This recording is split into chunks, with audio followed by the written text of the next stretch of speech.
notes for my ethics class, but this is giving me incentive to finish my readings.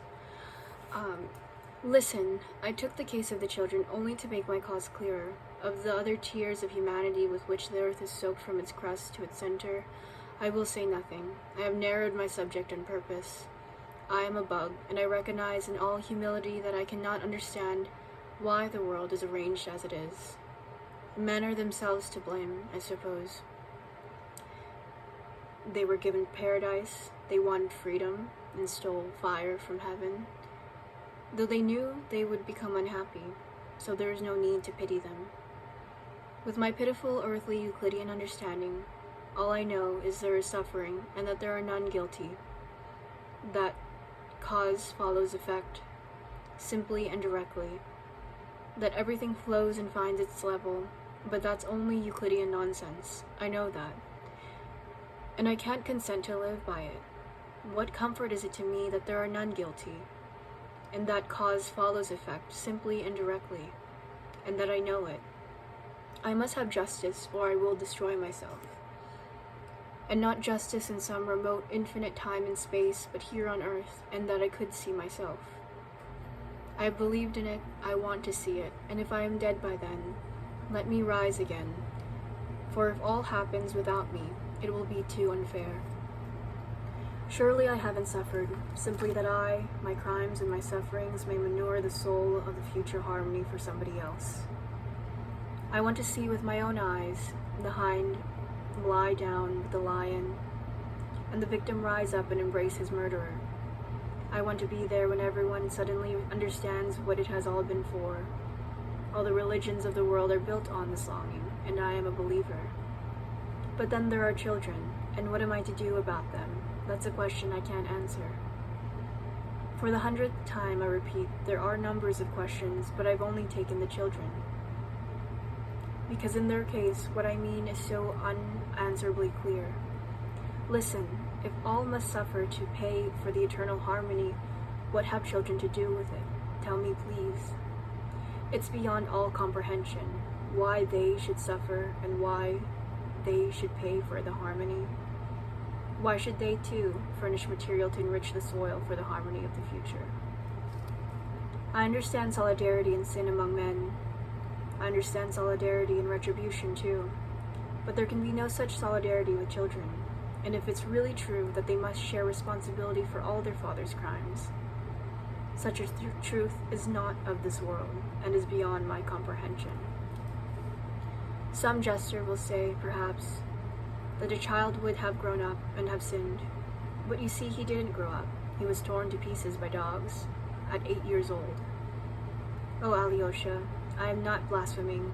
I understand, of course, what an upheaval of the universe it will be when everything in heaven and earth blends in one hymn of praise, and everything that lives has lived cries out loud, Thou art just, O Lord, for thy ways are revealed. When the mother embraces the friend who threw her child to the dogs, and all three cry aloud the tears, Thou art just, O Lord, then of course the crown of knowledge will be reached and all will be made clear. But what pulls me up here is that I cannot accept that harmony, and while I am on earth, I make haste to my own measures. You see, Alyosha, perhaps it really may happen that if I live to the moment or rise again to see it, I too perhaps may cry aloud with the rest, looking at the other mother embracing the child's torturer, Thou art just, O Lord. But I don't want to cry aloud then. While there is still time, I hasten to protect myself, and so I renounce the higher harmony altogether. It's not worth the tears of that once tortured child who beat itself on the breast with its little fist and prayed in stinking outhouse with its unexpected tears to dear kind God. It's not worth it, because those tears are unatoned for. They must be unatoned for, or there can be no harmony. But how? How are you going to atone for them? Is it possible? By their being avenged?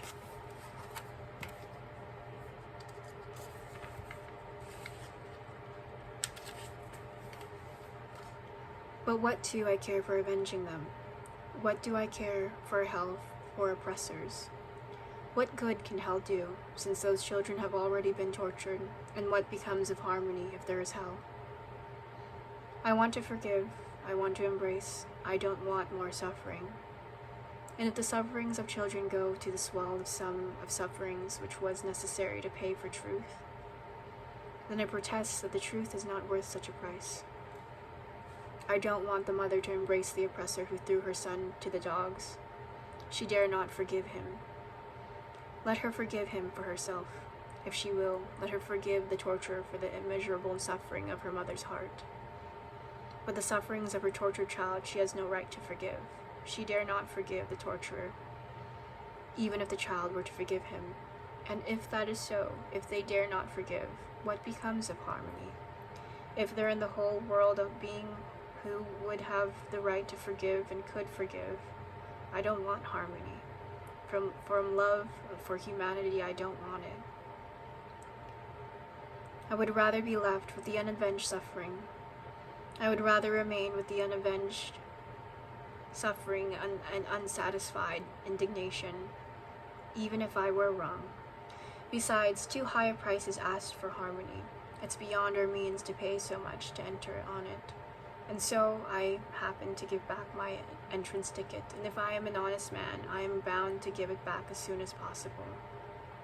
And that I am doing, it's not God that I don't accept Alyosha, only I most respectfully return him the ticket. That's rebellion, muttered Alyosha, looking down. Rebellion? I'm sorry you call it that, said Ivan earnestly. One can hardly live in rebellion, and I want to live. Tell me yourself, I challenge you, answer. Imagine that you are creating a fabric of human destiny with the object of making men happy in the end, giving them peace and rest at last, but that it was essential and inevitable to torture to death only one tiny creature, that baby bearing its breast with fist, for instance, and to found that edifice on its avenged tears, would you consider to be the architect in those conditions? Tell me, and tell me the truth.